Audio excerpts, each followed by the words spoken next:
I'm Gavin Felder, and I'm doing the life and times of Isaac Hughes in Alexandria, Louisiana. He was my great-great-grandfather. This chart is my estimated DNA, which shows that I am 90% African, 10% European, and a small percentage of Native American.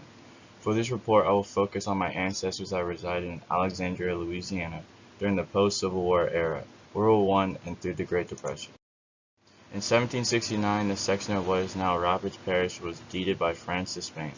The Alexandria site developed rapidly as a trading post, serving as a center of traffic between the French, Spanish, English, Americans, and Native Americans. On October 1, 1800, Spain signed a treaty returning the land to France, and in 1803 it was sold to the United States as part of the Louisiana Purchase. At the end of the Civil War, Union troops burned down a good portion of the city, which was later rebuilt. Many of the slaves that were brought to Louisiana came from Senegal, Benin, and Congo. To bring slaves to Alexandria, ships would travel along the Mississippi River and Red River to Rapids Parish. This is my family tree. This shows Isaac Hughes is my second great-grandfather from my father's side. Isaac was born in Parish of Rapids and the city of Alexandria on April 12, 1894, to parents of Louis and Judy Hughes, who were both former slaves. The 1870 census record shows Louis at age 15. William J. Beatty listed first on this page was their former slave owner and possible great-grandfather to Isaac. In 1870, the Hughes family worked as sharecroppers on the Beatty plantation. 1960 slave schedule and a picture of William J. Beatty. After the Civil War, Isaac's father and grandfather, like most former slaves, were never given the promised 40 acres and a mule by the U.S. government. His father and grandfather were probably sharecroppers and never owned the land that they worked. Being sharecroppers also meant that Isaac was probably forced to work and never got a chance to get a proper education. On the 1910 census, Isaac is listed as a farm laborer who cannot read or write.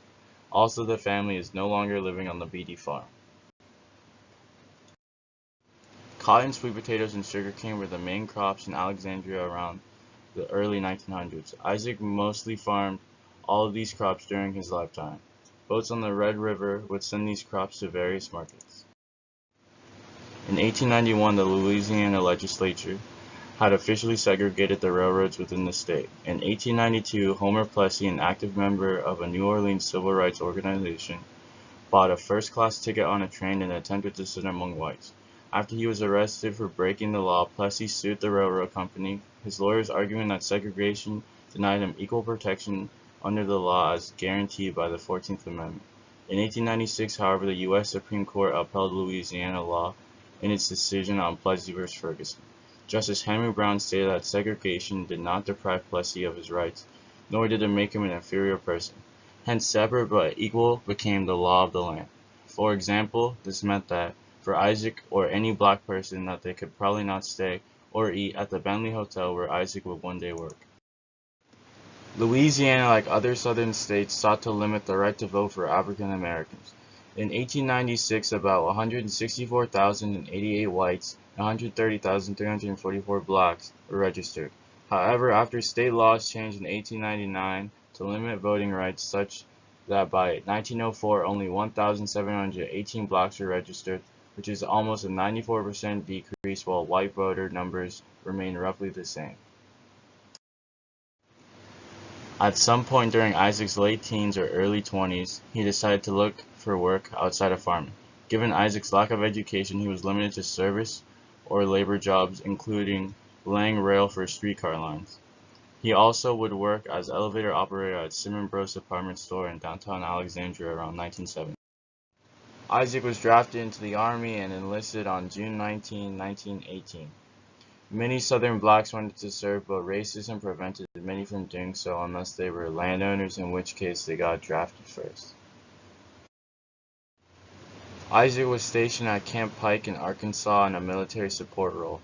Unfortunately, due to segregation, many blacks weren't given a fair opportunity to participate in combat action until close to the end of the war.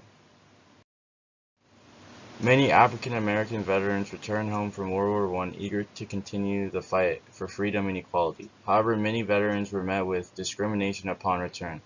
Many whites also feared that meeting black veterans' demands for respect would lead to post-war demands for better jobs and higher pay, and that veterans would also encourage other African Americans to resist Jim Crow segregation. Hence, many Southern whites literally started violent racial clashes targeting African American veterans. Red Summer 1919 refers to a series of about 25 riots that occurred in major cities throughout the country, including Houston, Chicago, St. Louis, Omaha, Tulsa, Charleston, and Washington, D.C. After the war, Isaac returned home, where eventually he would work downtown as an elevator operator and porter at the Bentley Hotel, which was the best hotel in town. He would also later marry Rose Finley in 1923, and she would later give birth to their daughter Vera Hughes in 1924. The Great Depression made life tough in Alexandria with unemployment. African Americans suffered even higher rates of being out of work due to racism. Floods along the Mississippi and Red River destroyed crops and farmers went bankrupt. However, after the election of Governor Huey Long, things got better as he helped to fund projects to fix roads, improve education, and to give aid to farmers. However, many African Americans were still left out and not given aid or any other benefits. Isaac Hughes died on June 5, 1932 and was just 38 years old. He most likely died of a treatable illness, as he probably lacked the ability to get proper health care given his death occurred during the Great Depression. He was buried at Alexandria National Cemetery in Pineville.